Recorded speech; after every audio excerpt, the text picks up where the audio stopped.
In this module, we would look at the flows of another South Asian culture, namely Bollywood cinema. I call it South Asian culture rather than Indian culture, although it is Indian culture, because I would also be referring to the flows of cinema from the Indian subcontinent prior to the division of undivided India into India and Punjab. But before we look at the flows of Bollywood cinema, I would like to make a distinction between Hindi cinema, Indian cinema, and Bollywood cinema. Although these terms are used interchangeably now, with some going as far as to say that Slumdog Millionaire is a Bollywood film, it's very important to understand that all of Indian cinema is not Bollywood cinema, and we need to understand what exactly we mean by Bollywood cinema. So we'll begin by understanding what we mean by Bollywood cinema, even though the term is used synonymously with all of Indian cinema. So this group of participants don't really need to have a history of Hindi cinema, particularly the participants in India, because not many people would need to know what Hindi cinema is. I'm referring to Hindi commercial cinema rather than art house cinema, as we know that Hindi cinema itself has two streams. Indian cinema has had, there are many kinds of Indian cinema. The commercial popular Hindi cinema is one, and the other is art house cinema, which was called parallel cinema in the 70s. We are not talking about the flows of art house cinema, even though they do occur. We are looking mainly at the flows of the disparaged, disavowed commercial Hindi cinema and of cinema in other languages of India, but mainly the commercial cinema in those languages. Bollywood, when we define Bollywood, we find it's often used as a term for Indian popular cinema in general, but or it's interchangeably used with Hindi cinema or even Bombay cinema, as the film theorist Vijay Mishra calls it. But for our understanding, we will define if we use it as in a more technical, more specific sense, Bollywood is used to look at the films produced after post-liberalization films, and the term Bollywood suggests denigration, because it gestures to the denigration of popular cinema in India, not only by the elite, by the westernized elite, but also by the state, and a view which was willy-nilly endorsed by the film industry, which did not have any pretensions to call itself high or art house cinema. Now, the term Bollywood also has this relationship of subordination, secondariness, and imitation. The common view of Bollywood as a poor copy of Hollywood, shared by many of its critics as well as some commercial filmmakers. What exactly is Bollywood cinema? So, there were these debates about Indian cinema in the 60s, and these debates were largely in film journalism rather than academia. In the 1990s, we had this debate between Chidanand Dasgupta versus Ashish Nandi. Sorry for misspelling Ashish Nandi's name. It's single S and has an H at the end, so ASISH. And in these debates, popular cinema was framed within a discourse formulated for the analysis of realist cinema and found lacking. Now, this was located in cinema was located in pre-modern tradition and inimical to the drive towards secular modernity and its institutions. And these debates reflect the paternalism of the westernized middle-class intelligentsia towards the commercial cinema of India. And then we had the beginning of film studies in the 90s. We're not talking about the emergence of film studies as a discipline, but the interest in Hindi or Indian cinema in the academia, particularly by South Asian scholars based in metropolitan universities who took up the cinema as a subject of study, and a number of books appeared in the 90s, beginning with Sumita Chakravarti's National Identity in Indian Popular Cinema, 1947 to 1987, and 1995, Ashish Rajadhaksha's path-breaking Encyclopedia of Indian Cinema, followed by A. Madhav Prasad's The Ideology of the Hindi Film, and some of Ravi Vasudevan's essays, edited book, Making Meaning in Indian Cinema. Now, contributions of the 90s film theory to the understanding of Indian cinema, it calls attention to its implication in the ideological construction of the nation, of modernity, and the citizen subject of Indian modernity. Indian cinema is seen as a transformation and appropriation of the Hollywood model, and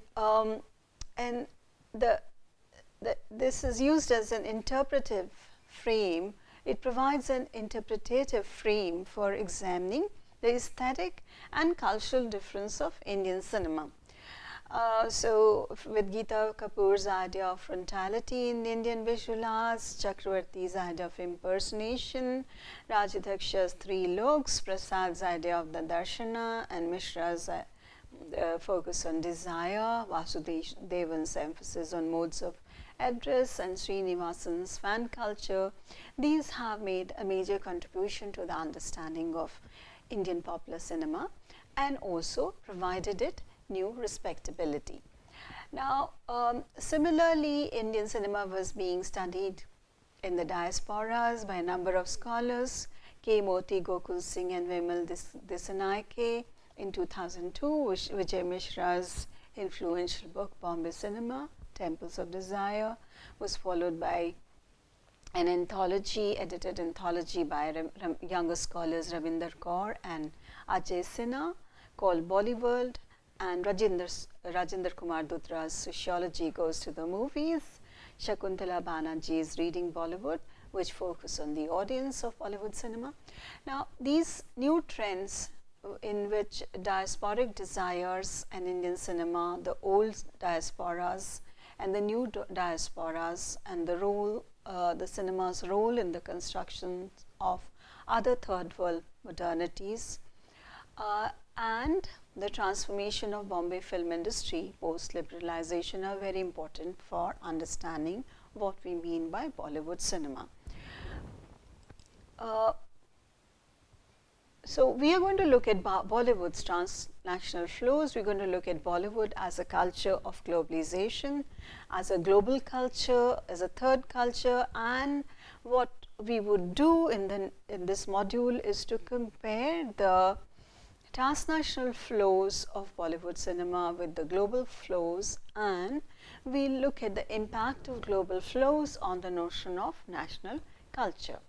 We look at Bollywood as one of the resisting cultures which resists the homogenizing drive of the so-called global monoculture, and we look at a cinema which appropriates the global to reinvent the local.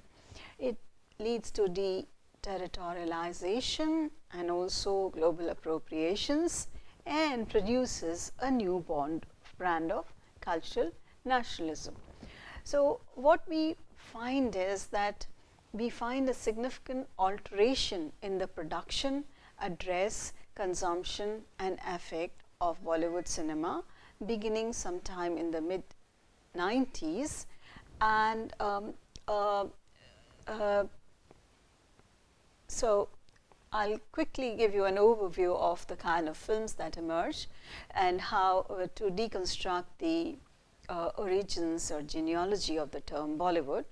Bombay or Hindi commercial cinema, it's used interchangeably with Indian cinema, but Indian cinema has multiple ethno-linguistic streams. There's Bengali cinema, with it's based in Kolkata, Marathi, in South Indian languages, including Tamil, Telugu, Malayalam, and Kannada, each of which is a major film industry.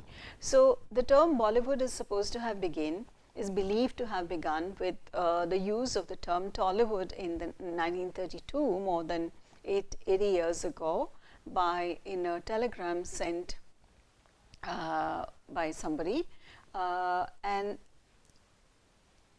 this term, which collated Tollygunj, where the cinema of studios were located, to rhyme it with Hollywood, is the first use of the term wood in relation to Indian cinema. Now, in the 70s, this term was used as a derogatory term, particularly by English language tabloids, and Amit Khanna and the journalist Bevinda Kolaku take the credit for having invented the term, even though we have seen that was used much earlier. Now, this term displayed the middle class English language film critics' bias against popular culture, and they used the criteria designed for art house cinema in evaluating commercial films. So, as a product of in the 70s, one wouldn't be caught watching a Bollywood film. At least the Anglicized elite would not own up to having watched a Bollywood film, even though it was a secret fetish for most of the film goers in the 70s, at all times, one can say. But there was a kind of guilt about the pleasure, guilt about the pleasure of enjoying a Hindi commercial film in the 70s, particularly among the Anglicized elite, not among the masses, but among the Anglicized elite. Now, Bollywood is a portmanteau of Bombay, the former name for Mumbai, and Hollywood. And Bollywood, as we saw, is often seen as a copy of Hollywood, a poor copy of Hollywood, and charges of plagiarism have often been lodged against Bollywood cinema, including this poster that I display, this film, which is believed to be a copy of Memento. And while some look at it as a poor copy, others see it as a creative transformation. Now, let's look at a different genealogy of Bollywood based on Ashish Rajadhyaksha's definition in his essay Bollywoodization of Hindi Cinema, where he used the term to denote Hindi films after liberalization in the 1990s. And there were some major changes in the films produced after 1990s, and we are talking about the post-globalization era. First of all, there's a change in the address to begin with, from the nation to the diaspora, and I'll go into the reasons why the change occurs in a while. But the other major change is because of this, for the same reason, there's also an accompanying change in the distribution, marketing, and audience of Indian cinema, of Hindi cinema. And finally, the elevation of cinema to the status of an industry, the corporatization of Indian cinema, which did not happen until the turn of the century, are the major changes which are important in differentiating Bollywood cinema from all Indian cinema.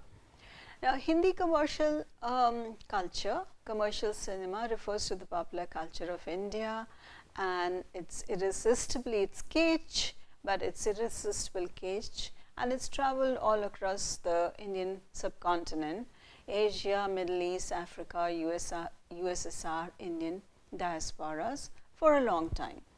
But Bollywood after 1995, we find that there is a major change in the address, in the locale, in audience, in the content, and in the uses and context of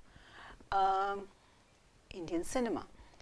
Now, I used this film, but the change occurred earlier with another film called Hum Aapke Hain Kaun, another iconic film called Hum Aapke Hain Kaun, which was released earlier than 1995, but just after the liberalization of India, a film which barely has a narrative and has been summarized as 14 songs, a marriage and a death.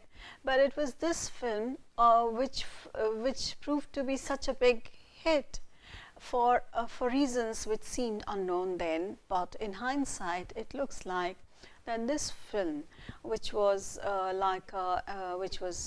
initially dismissed as an extended wedding video, answered the needs of was the first response to one of the earliest responses to globalization, to the impending globalization of the Indian economy, of Indian society, and an aesthetic response to how globalization would impact India.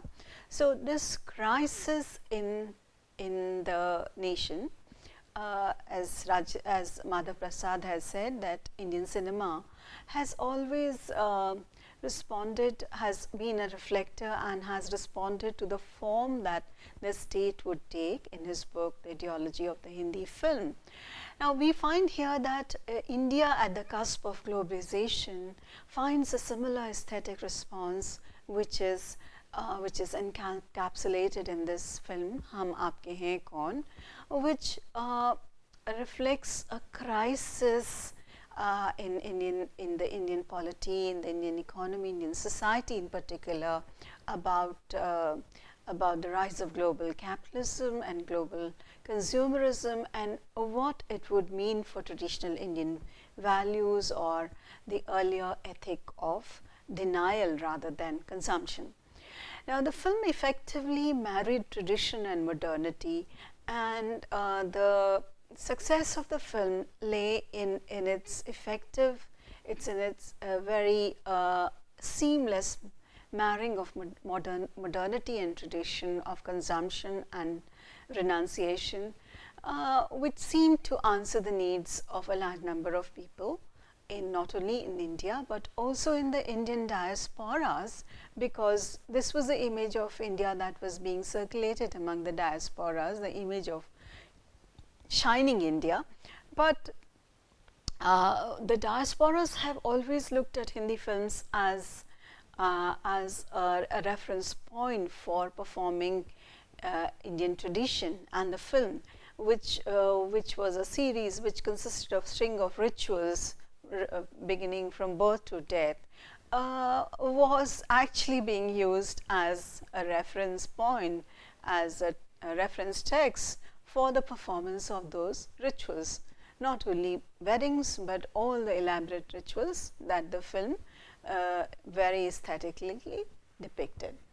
But it was this film in 1995, a film, we find a change in the address, in the audience and context of the cinema, a film called Dil Wale Dulhania Le Jayenge, DDLJ, which is still running in Maratha Mandir more than 20 years after its release for a number of reasons.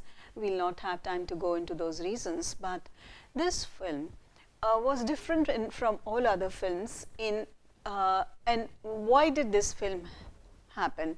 I think we need to go into the crisis in the Hindi film industry, a crisis brought about through the emergence of cassette culture and the video boom of the 80s, when cinema going, particularly among the middle classes, diminished, as people preferred to watch films in the privacy of their homes or in the comfort of their homes, and as a result the ticket prices, the earnings of the film industry from ticket prices dropped, And this crisis, the Hindi film industry met through realizing, a belated realization that there was a huge market for the Hindi film waiting to be tapped. And this huge market for the Hindi film was in the Indian diasporas overseas. Even though Indian films had enjoyed huge popularity in the diasporas and the Indian film industry was aware of this, it hadn't quite capitalized on this trend until it was confronted with the crisis, economic crisis, due to the dwindling of film going to the theaters and the rise in piracy and the video boom and the rise in piracy, and the inability of the state to control piracy. The Hindi film set its sights on the diasporic market, and since now the Hindi film was targeting the diasporic market, it had to willy-nilly change its address. And we find a big difference in the address.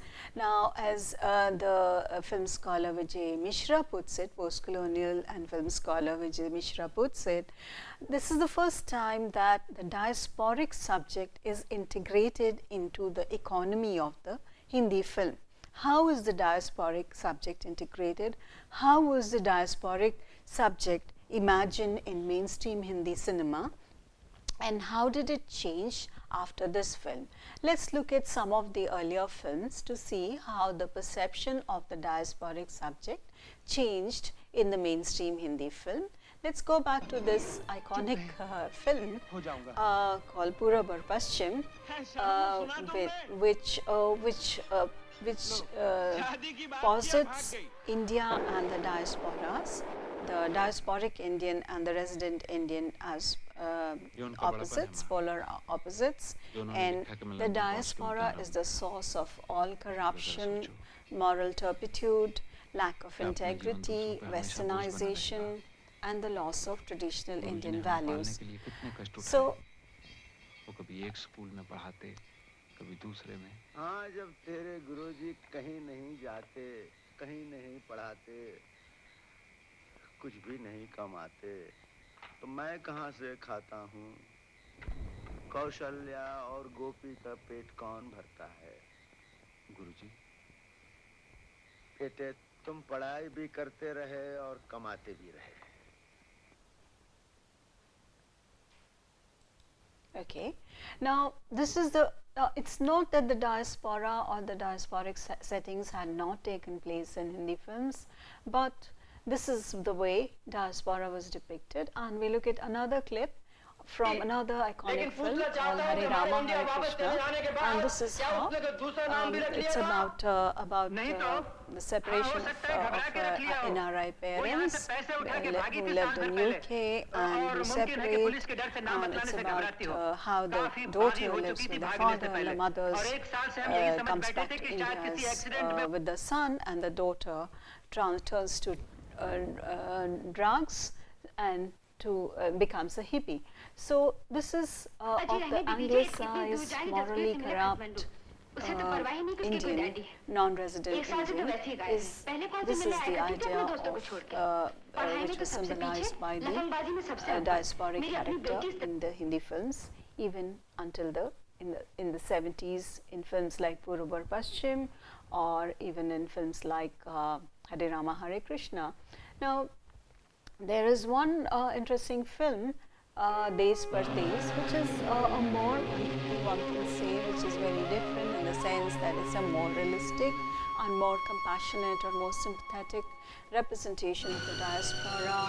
It deals with the problem of abandoned brides, a very rampant problem, particularly in the northern state of Punjab, about a young bride who goes to UK to find her husband who has abandoned her, and how she is given shelter by the hero in the film. So compared to the other films which depicted the diaspora as corrupt and immoral, this film was more realistic in its representation of diasporic characters.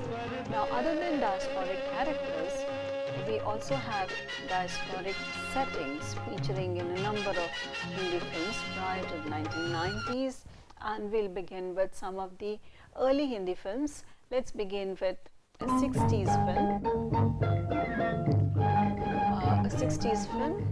This is Shami Kapoor's a film called Singapore in 1960s, made by Shakti Samanta. A film which is interestingly at a recent exhibition on Singapore in the 60s in 2009. Singapore State used this film as a documentation of life in Singapore in the 60s, because some of the places which are depicted in this film do not exist in Singapore anymore, and was very novel in terms of it's including a Singaporean, a Malay character, a Malay actor who the heroine forms a close bond with. In addition to Singapore, we had a number of other films which were set in the diasporas. I'll play quickly some clips from these films for you. So there's An Evening in Paris, which is set in Paris, but here we have this character called an Indian who masquerades as a Frenchman, but is not really a Frenchman.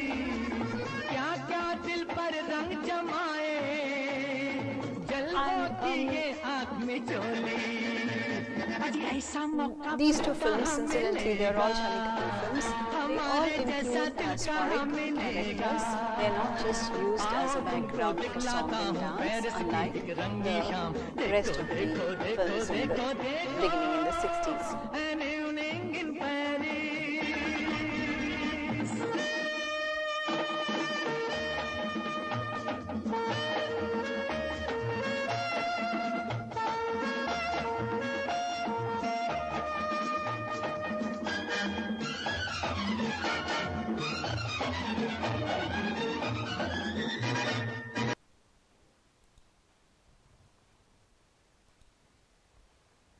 And we have another song which is set in Evening in Paris, and you can see that the West is represented as the signifier of moral deprivation, lack of ethical sensibility, of promiscuity. This is the image of the West that is depicted in the mainstream Hindi film until the 90s.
Okay, now with this, if we come to the 90s, let's begin with the iconic, again the film, the first film we talked about, namely Dilwale Dulhaniya Le Jayenge, and we see how the NRI character is represented in this film, and the NRI character becomes the subject of Hindi cinema rather than a lampooned or ridiculed or morally corrupt figure. Because it's the first time that the diasporic character is integrated into the economy of the Hindi film and plays a central role. Not only that, the diaspora becomes the custodian of traditional Indian values as opposed to films इनका भी like कोई Purabar देश नहीं, Paschim, which जहाँ where it दाना was देखा उधर shown गए as the और पेट भरकर antithesis उड़ गए। of traditional Indian मैं values. कब उड़ सकूंगा मालूम And नहीं। this longing in जरूर the तूने पर diaspora काट to दिए हैं। return home is captured रोटी पाँव की very well जंजीर बन in गई this है। film. लेकिन कभी ना कभी मैं जाऊंगा जरूर अपने देश को, अपने पंजाब को। And then finally, we go to this exoticization of India, or the the return of cultural nationalism in the age of globalization, with the diasporic characters not only becoming the custodian of traditional values, but the diasporic character also triggering a new brand of cultural nationalism in the nation, with a film like this, a film called Pardes.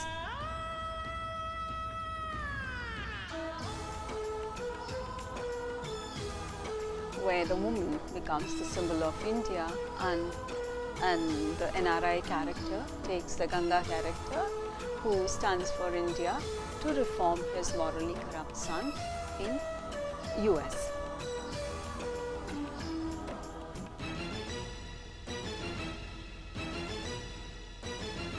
ये दुनिया एक दुल्हन, ये दुनिया एक दुल्हन, दुल्हन के माथे की बिंदिया।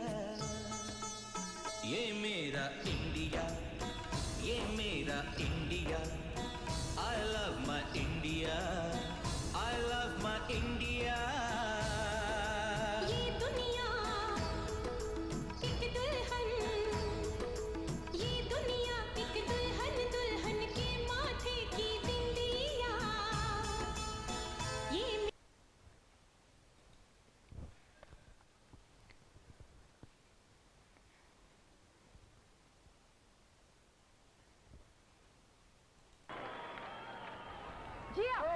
I'm sorry. Hi, hello, I'm Aman. And yet you find that in these films, it's a character from India who comes as a savior, the Christ-like figure in माँ के बारे में बात कर रहा हूँ. Jennifer, right? Kal Ho Na Ho. Jennifer, you are very, very, very beautiful. So this complex, the integration of the diasporic character, first in US, UK, then to UK, and subsequently to all other parts of the world, shows how the subject of Hindi cinema has now moved from the diaspora to the from India to the diaspora, and there's a corresponding change in the distribution, consumption, and even production of Hindi films.